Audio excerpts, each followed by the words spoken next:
Good afternoon, everybody. Today, I wanted to speak to you about the foods, the best diet for weight loss, but in particular, I'm going to give you three reasons why these particular types of food are so very helpful. So, if for many of you who know me, I am always promoting a whole food plant-based diet. And one of the reasons I do recommend that one is the enormous health benefits that you will receive from this type of eating, the fiber, the phytonutrients, the minerals, the vitamins, all of that put aside, there's something else that I've really honed in on and really actually became to really enjoy and work a lot with patients is insulin resistance, my type 2 type diabetic patients, which really pushed me down into insulin resistance and learning more and more about the physiology of insulin resistance and its connection to so many chronic diseases that one of the Healing Kitchen workshops I did was all about insulin resistance. You can find that if you're interested on the drmarbus.com website. But in particular, the type of diet encompassing, even in a plant-based diet, is low glycemic index foods. And why are these helpful? Well, there's a lot of things going on here when you think about insulin and glucose and inflammation. And it's like this, it's like getting on a roller coaster and you just can't get off, right? You're just on this constant Ferris wheel that just goes and goes and goes. But I wanted to speak to you specifically about why a particular type of the whole food plant-based diet is so helpful when you start moving in towards a lower glycemic index of these foods. And one, the whole piece is really important. Whole plant foods tend to be lower on the glycemic index. Outside of like dried fruit, those can be high, or juices. But again, those aren't, I referred to the whole plant foods more in the less processed. Of course, beans, of course, are processed because they have to be cooked to be consumed. Outside of cooking beans and grains, I would say a whole food plant-based diet on the whole is going to be lower glycemic index than, of course, ultra processed foods. But let's talk a little bit more just about why I'd recommend a lower glycemic index foods, especially if you have metabolic disease like insulin resistance, prediabetes, or type 2 diabetes, or you're struggling to lose weight.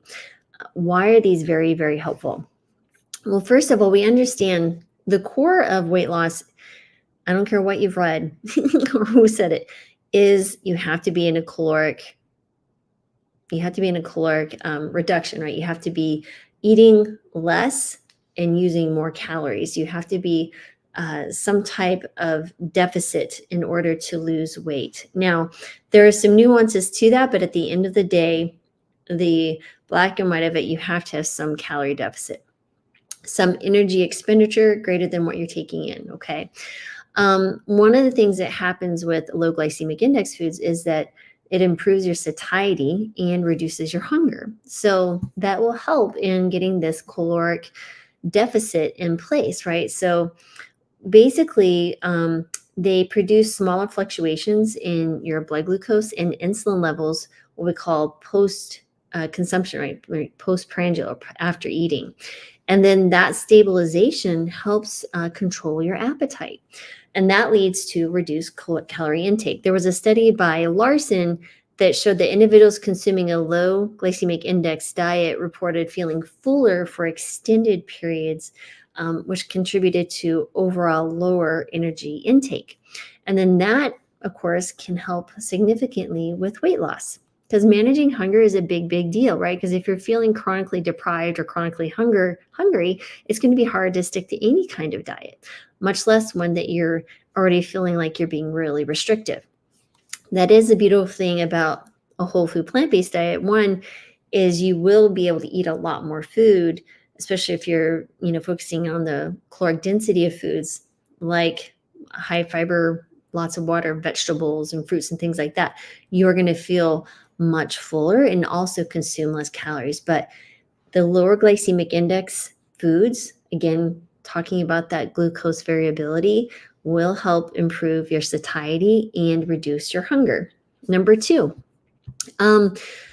it obviously, I just kind of correlates with what I just said. You get better glucose control. So let's say that I have someone who is a type 2 diabetic and out of control, and they want to move to a whole food plant-based diet. in the beginning, I do encourage them to really pay attention to certain types of foods because I don't necessarily want them eating watermelon and bananas. I'm not saying that you can't, but you will see a much higher rise in blood sugar, and it can be very disconcerting and requires some more medication, again, depending on the individual and the severity of their insulin resistance and how much medications they're taking and things like that. So my usual guidance is we focus in on low glycemic index foods as they transition, and then the foods and the body start healing, right? So you start seeing the shift from being insulin resistant to insulin sensitive, and then we can start bringing in those other foods that have a little bit higher glycemic index, like the bananas and the watermelon. So, people often ask, does that mean I'll never be able to eat these things? I'm like, absolutely not. It just means that we got to get your body well first. We're focusing on these foods that can move things along a little faster without raising your blood sugars at a much higher rate. So, for individuals with the diabetes, they're just super helpful to improve your glucose control faster. And then the improvement can kind of have a ripple effect, right, on your weight management. There's another study by an author called Zafar. He highlighted that the better glucose management, which was facilitated by low glycemic index eating, improved, of course, your insulin sensitivity, which can promote a more efficient fat metabolism, right, which aids in your weight reduction. So thus integrating the low glycemic index foods into the diet can be super helpful, not only for diabetes, but also for weight loss. And finally, we look at reduced body fat and improved metabolic health, right? So beyond influencing satiety and blood glucose levels, low glycemic index foods are associated with reductions in body fat and improvements in certain various metabolic health markers. Another study in 2014 found that participants who ate a low glycemic index diet experienced significant reductions in body fat and showed improvements in not only blood sugars, like I mentioned before, but also cholesterols levels independent of their weight loss. So that suggests that the low glycemic foods contribute to better overall metabolic health, which of course can help in not only the sustainability, but effectiveness of weight management strategies. So really important to understand the low glycemic index foods are super, super helpful. And I'm just finishing up creating a course. It's called Master Your Metabolism and Lose Weight. Hopefully we should be able to launch it next week, if not week and a half. And I'm super excited. It's the ebook alone is about 140 some odd pages. There's a workbook that's like 30 pages. I go through an entire plan with low glycemic index foods, how much protein you need, how many calories you need. But we talk about everything, how to get it started, you get a CGM, I prescribe a CGM. We talk about everything and anything that could be an issue when it comes to your metabolism.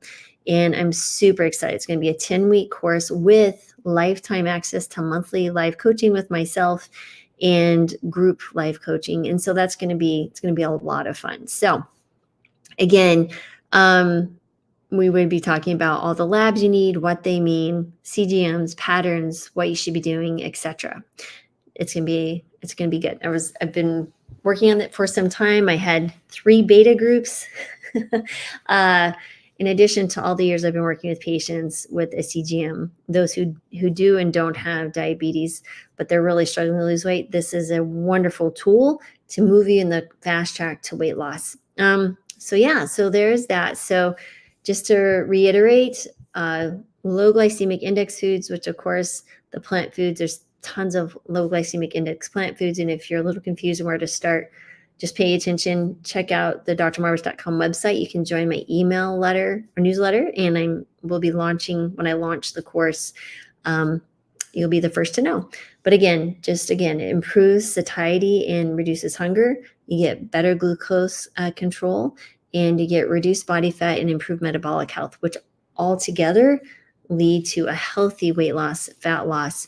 And how do you maintain muscle? Well, that's something else that we'll be talking about in the course as well. Maintain that lean muscle, that metabolic furnace, and lose the extra fat that we don't need. So there's that, guys. And thanks again for being here as always. I hope you found this helpful. comment below. And please don't forget to subscribe and share this video if you think it'll be helpful for someone. And thanks again for listening. I'm always sending you peace, joy, love, happiness, and healing, because again, we always need more of that in this world. And I appreciate you, and I will be back tomorrow. Thanks.